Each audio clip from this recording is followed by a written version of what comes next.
And I realized, oh my gosh, I added 10 hours. And I'm like counting, it should be over any minute now. This is our journey. Welcome to the Betancourt's homestead. Okay, this is probably what you guys are all going to be wanting to know. How loud is it? How loud is it? This is about what you hear all the time. It is in the garage for this reason. It's also in the garage because of this pump.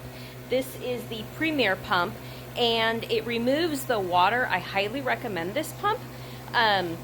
This is a demister, and if you get oil, you should never tilt this thing upside down. If you get oil up in the top, it starts sending water and oil particles out in the air, and you'll come into your garage and the whole thing will be like foggy, like really foggy. So I do not recommend turning that thing upside down and getting oil in the little part. It works perfectly. I can get into detail later. However, I am going to check and weigh it because you guys were also asking me about weighing it. So let me do that. I also live in a very humid part of the world. We live in a temperate rainforest. So on average, it takes me anywhere from 24 to 39 hours to run a load. Now, right now I'm gonna add 10 hours on this, so I'm gonna check it, weigh it. It'll be my second weigh. And then I'm just gonna set it for 10 hours. I'm gonna go to bed, and in 7 to 8 hours, I will actually take it out and package it from there. So right now, I have my scale. I weigh in grams. I have a book. I've already done my initial weigh. I just took a composition notebook and I wrote down. I write when I put it in the frozen state, what it weighed, and then I write my first weight, my second weight, and then I write my final weight. Hold on. So I'm releasing the vacuum seal that's on it right now. Then I'm gonna take each one out and I'm going to weigh them and write down what the weight is. It's 127 degrees in there right now. And the chamber is freezing cold. So that's 1210. That has actually dropped 5 grams since my first dry weight. 5, 7, 8, 1945 is when I date everything and time it. Now I'm putting it back in because I want to go to bed and it can work for me. My electric bill's gone up probably $20 for the entire month. I'm not even concerned about it. So I've closed the drain valve. I'm gonna hit continue. And then I'm gonna add 10 hours to it. And there you go. And the reason I'm doing that is because I am tired. I wanna go to bed. I wanna keep my bedtime schedule. And it can run while I'm sleeping. It's perfectly okay. So humidity, yes, I live in a very humid climate. How do I deal with that? It probably works a little bit harder in a humid climate, but it's okay. It's doing it fine. It's winter right now. We've had snow and everything. Oh, you also wanted to know about cleanup. Tomorrow I'm going to be putting another load in, so I will go through the cleanup of what I do and look for that tomorrow.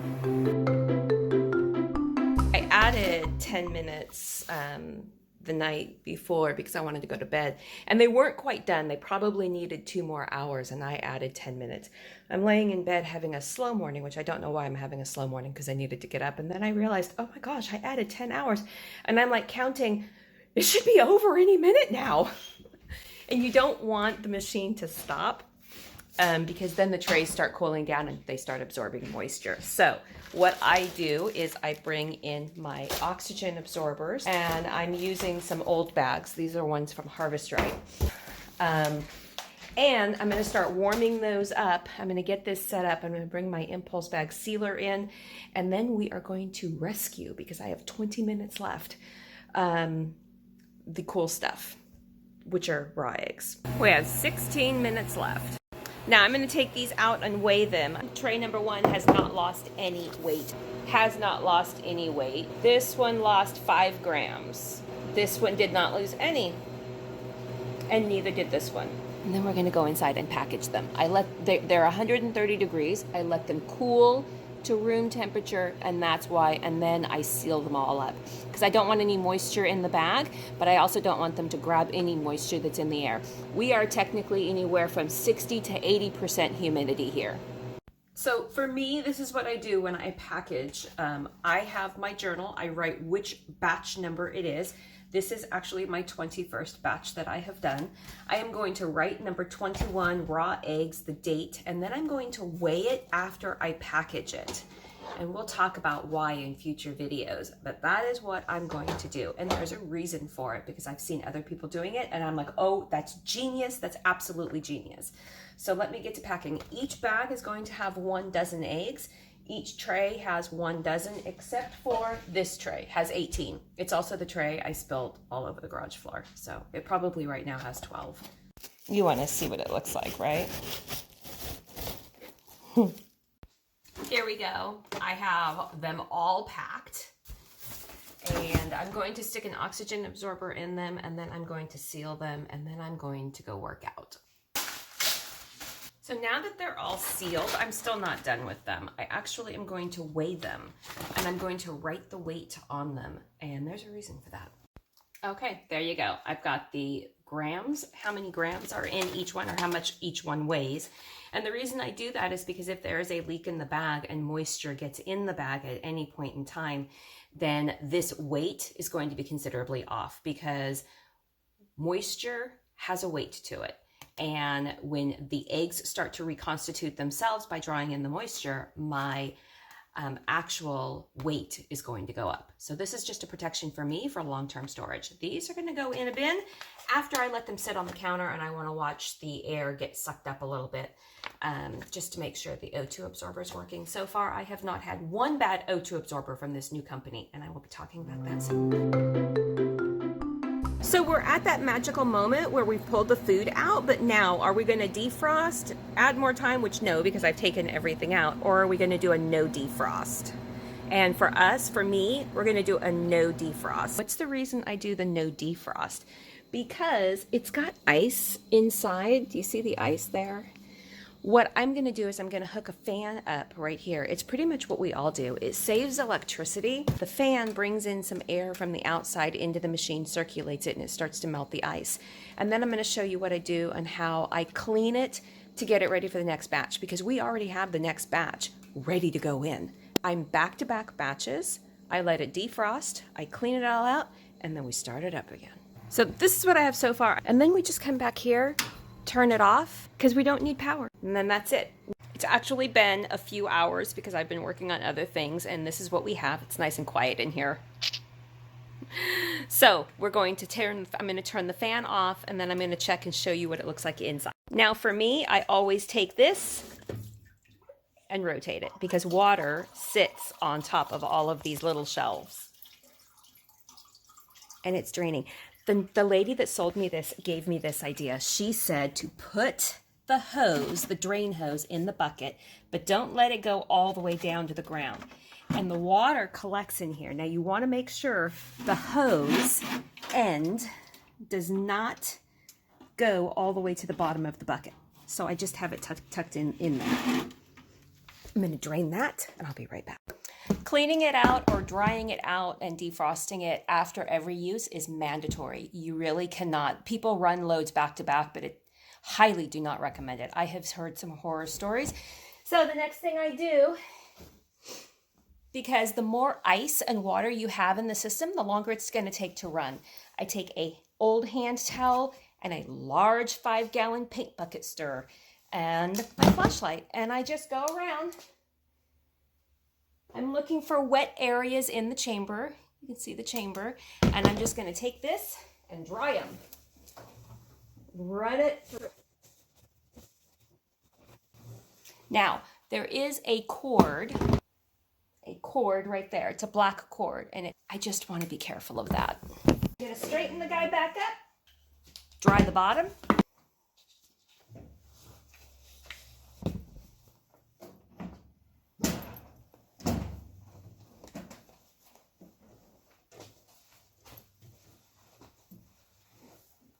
Wipe the rims, and then I turn it on.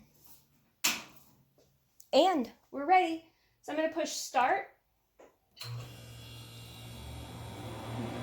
That's how loud it is.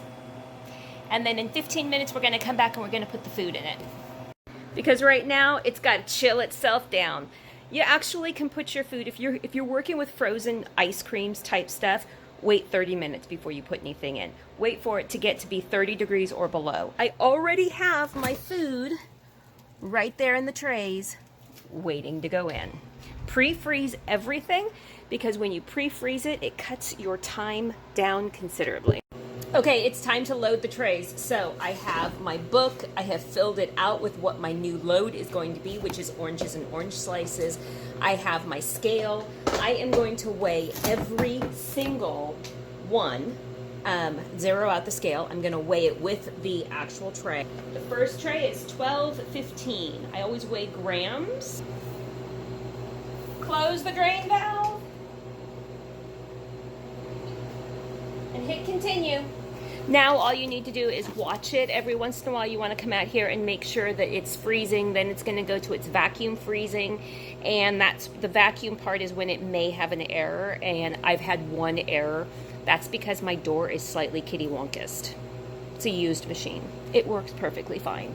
Now we get to go load the other trays. Always have an extra set of trays because you want one set of trays in the freezer freezing to be prepared for here while this set of trays is in here.